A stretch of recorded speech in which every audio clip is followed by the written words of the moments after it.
Hey flower lovers, today we are going to do up an arrangement in this cute little keepsake container. Now, sometimes I would put floral foam in something like this, but today I'm working with a few flowers like these gorgeous anemones that don't perform well in floral foam.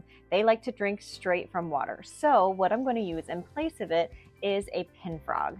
So this is a pin frog from Fitz Design. We carry them here in our shop. And we also carry these pumpkins. So if you're interested in doing up an arrangement just like mine, we do have these available. So we're going to start by taking this pin frog. The bottom of my vase or the bottom of my container is a little bit damp. That's going to help these little suction cups keep it in place. So I'm going to suction it down in there. And then so you can see it's right down there in the middle and it is not going to go anywhere. So then I will go ahead and add my water. Okay, so as I mentioned, we are working with some of these beautiful anemones today, and these are a different variety than we sometimes see. Look at the high petal count of these. They are so gorgeous.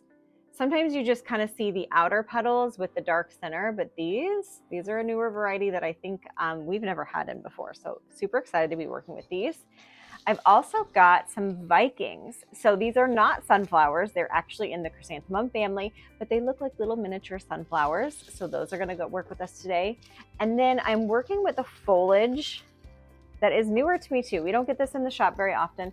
This is called photinia. So excited to work with that as well. And it sort of ranges. Some of the stems are a little bit more bright green. Like this one is a little bright green. And then this has got more of a burgundy. So I'm gonna start with that. I'm gonna start with my greenery. These stems are pretty long that I can cut them up into smaller pieces.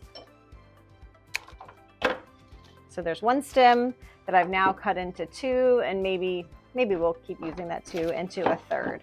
So I can go ahead and place it right down into my floral frog. And even though these are little kind of woodier stems, it will stay in that pin frog nicely. So I'm going to go ahead and just green in my container. I think this one I can cut into thirds as well.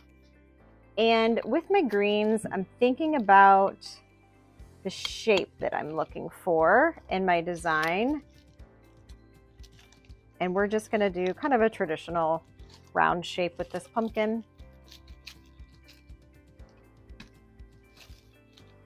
Now with this container and this arrangement, once I start getting more stems in there, not every single stem has to go directly into that pin frog, since this entire pumpkin is filled with water. The stems are going to get a drink either way. That pin frog is just going to help support the stems that are placed in there first and help us create a grid that's going to keep all our stems exactly where we want them. Next, I'm going to go in with my Viking daisies. These are going to really help fill it out. Just like our foliage, we can cut these into multiple stems. I might keep some grouped together like this because all of their heads are about the same height. I'm going to remove any of this foliage. Typically with flowers like these, the foliage is the first to look sort of sad and wilted, where these blooms could last almost 2 weeks. So I'm going to remove any of that foliage. Then I can cut apart the individual stems. Again, I'm going to take off any of that foliage that goes below the water line. That would cause bacteria to grow and shorten the vase life of our stems. Okay, so now I can do this as one insertion. I can hold on to these and do these as one insertion.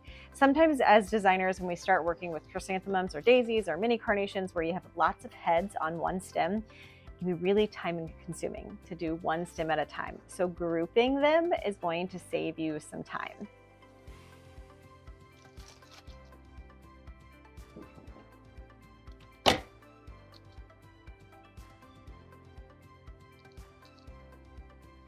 I do love with the pin frog is I can place them exactly where I want them. Okay, let's get all of our Viking daisies in there. Whew, there we go. There are all our Viking daisies in there. So this was just 5 stems, but of course each stem has usually 5 to 7 blooms on each one. So it can be a little time consuming if you aren't using the method of grouping your stems like that. So we got all of our Viking daisies in there. She's pretty simple and sweet the way she is. These containers came with a little stick that you put through and hold it in the arrangement like that. I don't love that idea, mostly because it seems a little awkward that it's going to face like this, and then your backside is kind of exposed. I guess if you tuck it all the way in there, but then you don't really see the, I'm not a fan. So we're going to go a different route. This is called, in my shop, we call this a snot stick. It's a little plastic pick, has a little adhesive on top. Hold it in there for a few, and then what I like is we can kind of take it off to the side.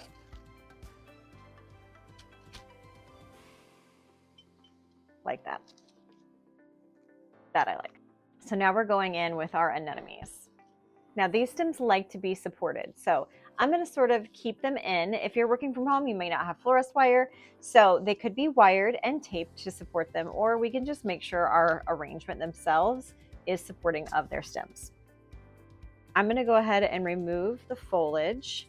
I love the look of the foliage, but I think in our arrangement here, they're going to be tucked down and lower, that you're not actually going to see the foliage. So I'm going to think about my placement. So I've kind of got a hole right here above my lid, and so I'm going to think about placement right there.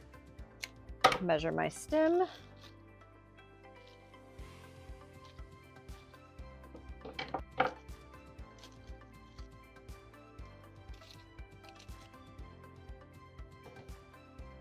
I love the contrast of this sort of hot pink, almost purple shade against the bright yellow Vikings. Good for spooky season.